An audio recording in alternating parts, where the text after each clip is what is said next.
So we should get on to the bit that really excited me when I first heard about this was the new playable culture. So Men of the Lake. Yes, for some reasons, when I was designing the core set, I decided to put together the Lakemen and the Bardings in the same culture, what we call the Bardings in the core set. Of course, it makes a lot of reason because the starting date for the game is right after the Hobbit story, so that there wasn't really that much time to divide the two cultures, the Bardings from the Lakemen. But before I started it, even before the game was published, but already had an established form, I realized that there was a way to keep the two different because it's really common that inside um, the same village or same town, in the same culture, there might be different cultural currents living in things. So in the end, we decided to imagine the Men of the Lake and the Bardings to have been two separate cultural roots living in the same place. Because of course the Bardings had their own city once, they got mixed with the Lakemen, and now they're separated again. So of course, if you're Barding today, you're probably someone whose ancestors were the real Bardings, but so we imagined the Men of the Lake different from the Bardings in a way that might have been made sense also when they lived together. So the Men of the Lake are a sort of less traditionalists, less tied to the past, looking forward to a bright future, being interested in contacting new cultures outside their boundaries, as many families are connected to a merchant activity and so on. So it starts the Man of the Lake culture starts as an alternate version of the Bardings, sharing some elements, but then fully developed into something else. So with different skill sets, different cultural virtues, different cultural rewards. And I think it's going to be quite nice to add that this type of character into the mix of playable cultures. Yeah, there's some really good stuff in there. I really liked some of the different backgrounds. I thought were really good in being kind of different. This is I think this is. I'm just going to totally sing your praises now. I think it's where your work really shines, Francesco. Is you're not just reskinning what's in the core book. This is new stuff. There's some really exciting things in here. I don't want to do too much spoiling of the precise rules. I'm looking at them now. But what's my favourite one? I'm going to find it. One of the virtues I like the most is to be a merchant prince or merchant princess, of course, where you can go adventuring with a servant. Yeah, that's really cool. Yeah. You bring along your family physician or a page or a scrivener writing down your exploits. Something I really liked about that was I could really see it because we did the usual thing of umming and ahhing and going back and forth about the look of the Lake Town culture, and I really didn't want it to be this sort of cheesy, oh, they all live on a lake, so they all wear waders or something. You could get into that sort of stupid, they live near water, so they look watery. It's a sort of nonsense kind of design. And I think we talked about it in another video that it came down to them wearing buttons, because buttons are more modern than than tunics. So they're the only people we've described so far that have their tunics split down the front, with buttons. And I thought buttons could be really decorative as well. But I could instantly imagine with the Merchant Prince cultural virtue, I could imagine those people we had designed with that. It all just locked together really beautifully. I thought that was really nice stuff. And of course we've got the Men of the Lake pre-generated character to join the ranks of Trotter's army.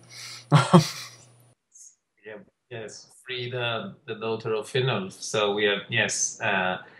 Also, being female, I think, also highlights the differences between some of the previous cultures in showing the Man of the Lake as more modern in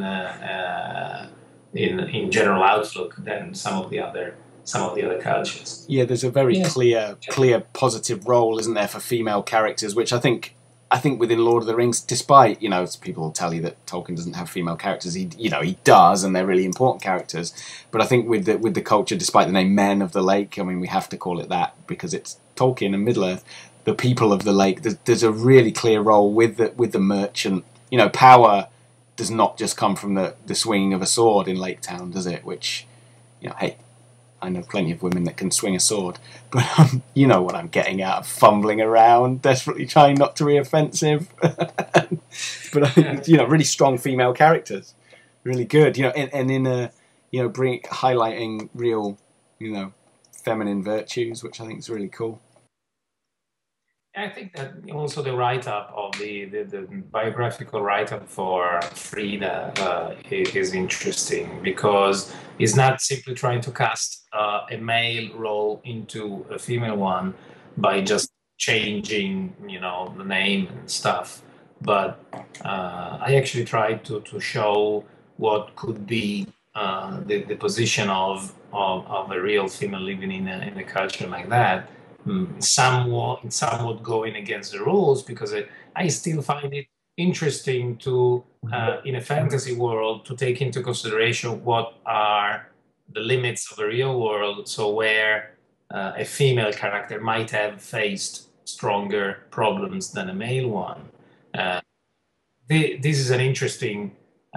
When you play a game, it's an interesting conflict to exploit building a character because in any ways you're playing one of the few maybe female going adventuring, but you're still doing it. So from difficulties like that can come up the better characters because there's an opposition pushing you beyond the usual limits. Yeah, I mean, so, it's Erwin's story, isn't it? It's all in there. That story is a better story for her being a female character than if she was just a guy. It wouldn't have the same resonance at all. And again, I think in mythic terms, it works well. It's good. So that's sort of given us a really brief run through of everything that's in this somewhat jam-packed 32-page book. As we say, in approvals now. I hope they don't make me repaint that map. I just came across it and thought, oh no, imagine if they want it, completely different. Oh well, we'll just have to do it, won't we? It's fun because in this case, we were basically free to do what we wanted because there's what we decided were the rules we wanted to follow were simply our own because Tolkien just says that the city was going to be larger than the other one and where it was going to be located, but it didn't go into any detail on what was in there. Of course, we considered all the stuff he said about the previous lake town as valuable hints. There was a really interesting issue in painting it that to give it the right feel for Middle Earth, it kind of has to have some level of age to it. You can't just draw brand new, fresh buildings because buildings in that style, just with the sort of viewer's brain, they don't look right if they look totally clean. And I'm kind of imagining maybe it's been rebuilt for maybe a year or two, which thatch roofs and so on, reed roofs would break down quite quickly in age. But there was a weird thing as well. If you were rebuilding a city from scratch, getting a sort of a logic to it that reflected a city being rebuilt, but also I kind of worked around it by there was a lot of different groups all building as well. Tolkien talks about the elves helped, and I'm sure the dwarves helped, and I took some solace in the task by maybe there was some confusion, and just to give it that slightly early medieval feel rather than a grid, which wouldn't be as flavorful a look. It also makes perfect sense because as the city is described right now in the text, it shows how Of course, it started from a plan, but then the death of smog attracted so much people from the nearby areas that they came into the city, even since it was already started. So added more and more. So they needed to enlarge it in a less rational way to face the fact that many people were coming into the city to live there. So, and yes, it was really, really nice. It was very, very organic.